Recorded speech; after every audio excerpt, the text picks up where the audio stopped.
Hello, everybody. I hope you're all keeping well. I had a rough night last night. I didn't get much sleep at all. I hope you got better sleep. Very changed weather at the moment, though. It's not bad. I hope everybody's safe and sound and you're negotiating your way through this electromagnetic spectrum current resolved version with a decent degree of happiness and contentment. I wish that upon you. Especially as I just had a conversation with a friend. It was a lad I used to work with. I think he's in his mid 70s. He was in good shape otherwise, and he's from the north of England, and he's a chap I used to work at my old Sunday job. And when I left that, he's still there, so he came around, and I still do business with him now and again. And I had to pay him some money I owed him for stuff I got off him, and he'd been very sick, and I'd been hearing back and forth through texting and stuff about his hospital stuff, and. So anyway, he's out of hospital. I was glad to see him again. Hey, the man of the year, that kind of thing. I was delighted to see he was back in the groove. And he starts telling me about what happened to him. Now, I thought he had cancer in the past, and I know he's been fully needle crafted, probably right up to the latest one. And he hasn't been one of these. He's not one of these judgmental types. So he's one of the good guys. He doesn't go around laughing at people and who choose not to. He's a normal human being, in other words, and he's just conservative that way. You know, he's old fat because he's had cancer twice, so he's like very conservative about his health care. So he follows doctors and stuff like that.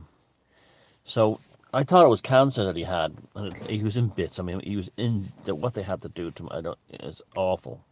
If you're a man, especially, but I mean, it was all down there. Okay, and he's back out now and all this stuff. Now I was assuming, and then he's going through the descriptions of the operation and stuff like that, and then he goes, I know what they found, and I go, what? A massive blood clot. I shouldn't have said that. You know what they found? A One of Mother Hydra's babies. And immediately he said that, you know what I thought. You know what I thought. Needlecraft. But of course I wasn't going to say that to the man. But it gets worse.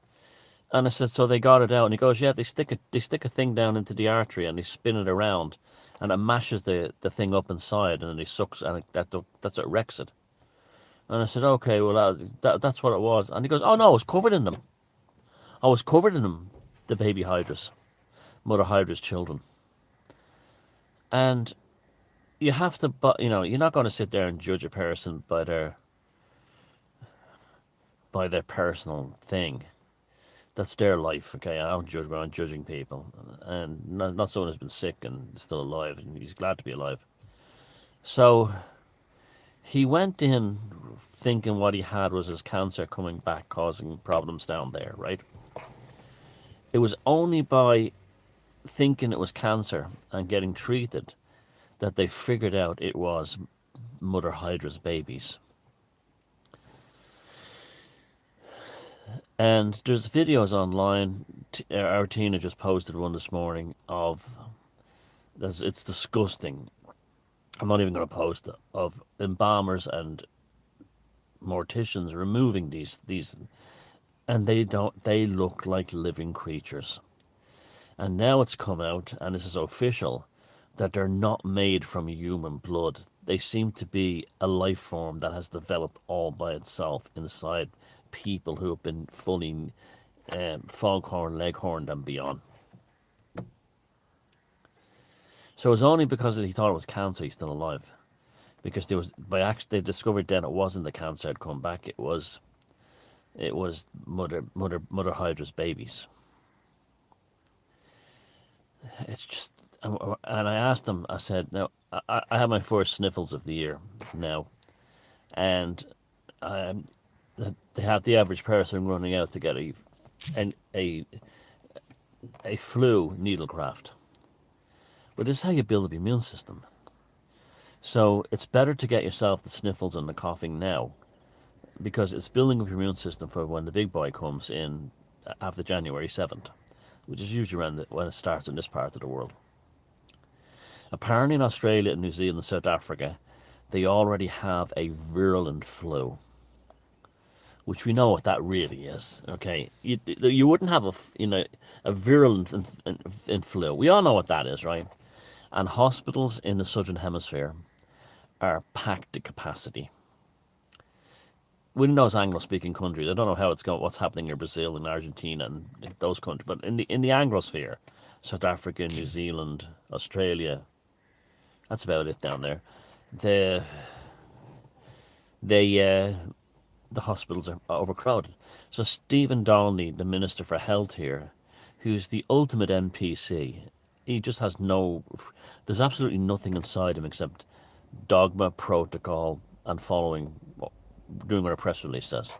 He's not capable. You can actually, to see him, look at him, even looking at him, you know there's nothing inside him. There's nothing in there. He just follows, he's just a robot, a flesh robot. But anyway, he said that people in Ireland have to prepare themselves for a very severe winter flu season. Now you know what this is really about, don't you? What I've been talking about in recent videos. This is the darkest winter of all sorrows that I've been predicting. And it's not going to affect anyone except, in great numbers, except the ones who have been transubstantiated, foghorn, leghorn, and beyond. The rest of us don't have to worry about it, regular flu season. Because ostensibly these people have El SIDA. That's Spanish for. And so it's already beginning in terms of the mother-baby hydras are clogging up the hospitals. So he was in a provincial hospital in the northwest of Ireland. I'm not going to tell you which one. And I said, was it busy? And he says, it's like a war zone. He says, and this guy has lived in Ireland for 30 odd years. He goes, in all the 30 years in Ireland, I've never seen this hospital like this. There are people, there are people lined up against the walls and trolleys and all kinds of problems. And he says, it's two things. They're either clots or cancer. Mother babies hydras or cancer. And no one is putting two and two together, not even the medical, especially the medical staff. They're getting 4. They're getting 2 and 2, and they're getting 27. And they're getting WHO press releases. And ironically, the hospitals are now what we were told they were going to look like at the height of the Rona back in 2020. They're like that now. And it hasn't been caused by the Rona, it's been caused by the transubstantiation of the sacred needlecraft. Foghorn, leghorn, boy, I say, and beyond. So it's a self-made catastrophe by the profession and the bureaucracy. What will it be like when... You've got to stay healthy, you've got to stay clean, you've got to be very careful and look after yourself. Be very careful. And they're still obsessed with testing people for the Rona. So the chances are, if you test for the Rona, we know those tests are bullshit, you might not even get an operation or an emergency treatment if you need it. Because you're not needle crafted. It's unbelievable what is going on. Unbelievable. We have all these things happening directly related to you know what, and you're not allowed to talk about it.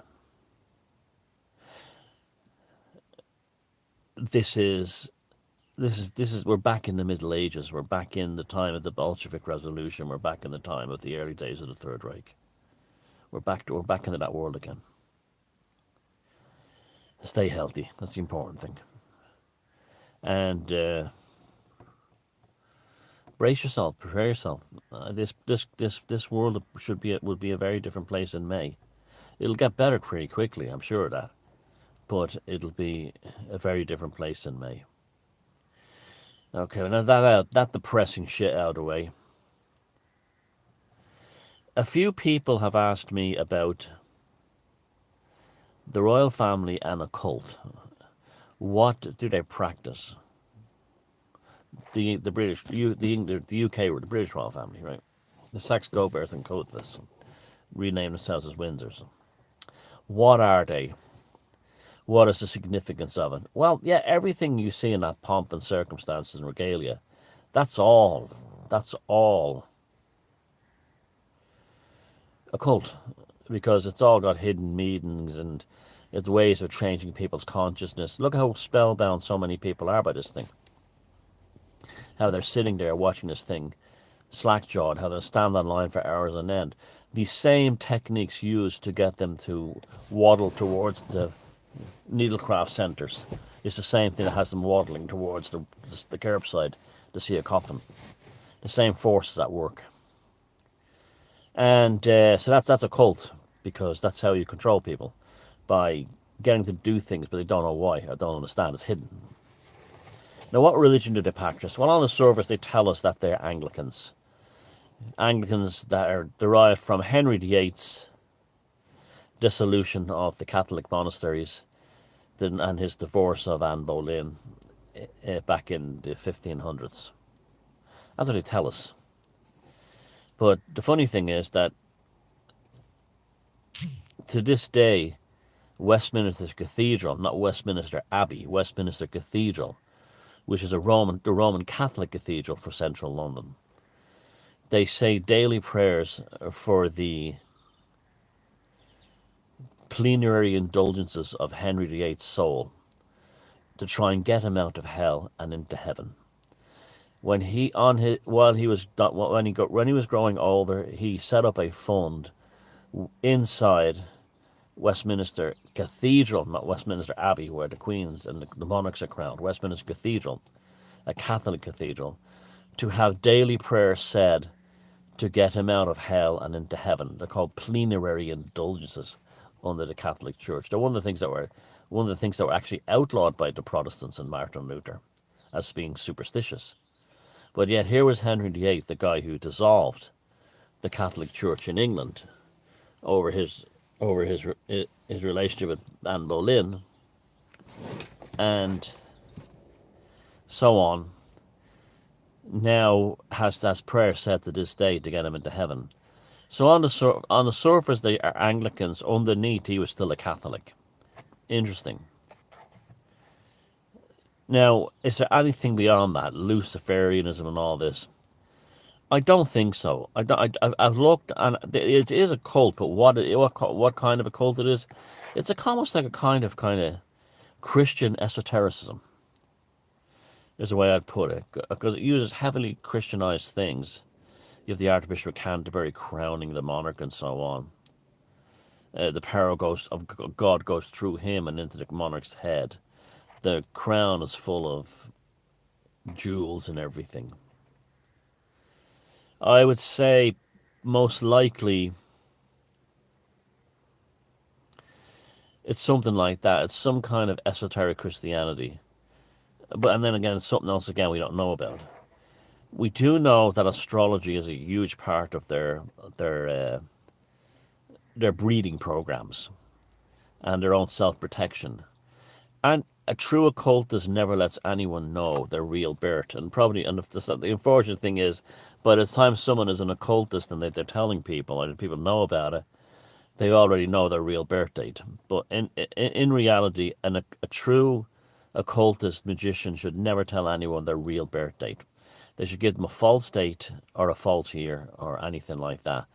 Because that once they know the hour of your birth and they know, they can do a horoscope, and that horoscope can be used against you. So that's what happens. That's what they do. And so when a royal baby is born, or when a queen is dead, or a king is dead, it's not the time they say it happened. That's why you have royal babies coming out and they look like they're 3 or 4 weeks old. Because they are 3 or 4 weeks old. They've been born like much earlier, and they don't tell the real date. Now, a clue we get into all this is the actual hospital they go to. I think it's in Cambridge in England. In England, it's a Masonic hospital, and you know because all the nurses wear belts that have the G inside the compass and square. So Masonry is very much involved in the royal birthing thing. In fact, I reckon Masonry is very much involved in anything to do with the royal household in terms of surgeons, doctors, physicians. Now, we know that for a fact from the Roberto Calvi killing. If you haven't seen the documentary I made about Roberto Calvi on Beyond Room 313, watch it because it shows that the high-ranking Masons in London, in the city of London, the main one, along with Calvi and the Italian propaganda Dewey, were all in the personal circle of Prince Philip. Prince Philip's personal surgeon, I believe, or his GP was involved with that. So we do know the Masons are big time involved in the royal affairs. Now, what do Freemasons worship? Well, they'll tell you Apollo and they'll tell you the creator, but the reality is most lodges after 33 degrees are aware that it's Lucifer. Now, it's not the Lucifer that I venerate, the pagan, the Greco-Romano pagan god, which is Lucifer Phosphor.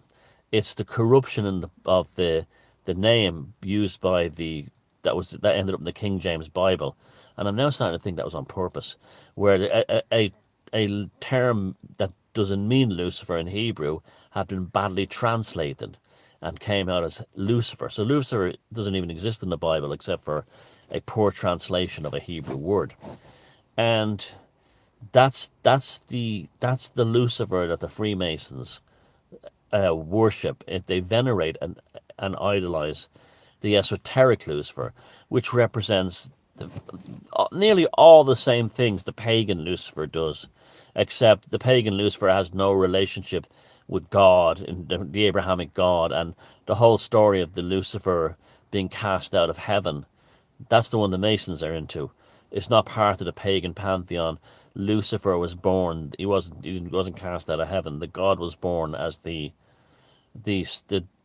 son of Aurora and the brother of Diana. Now this is where it gets up. Diana, remember that one. So this is another. So the Luciferian thing gets even stronger when we move towards Diana.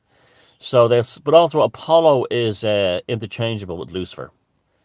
Apollo and Lucifer, they're often shown similar. They're often gods of light, and they're gods of integrity, associated with integrity.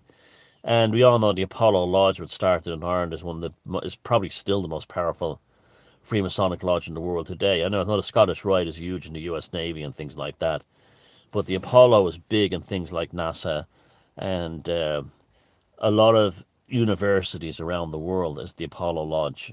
That's when Oscar Wilde was a member of the Dublin one, and it didn't help him, so he fell from grace somehow.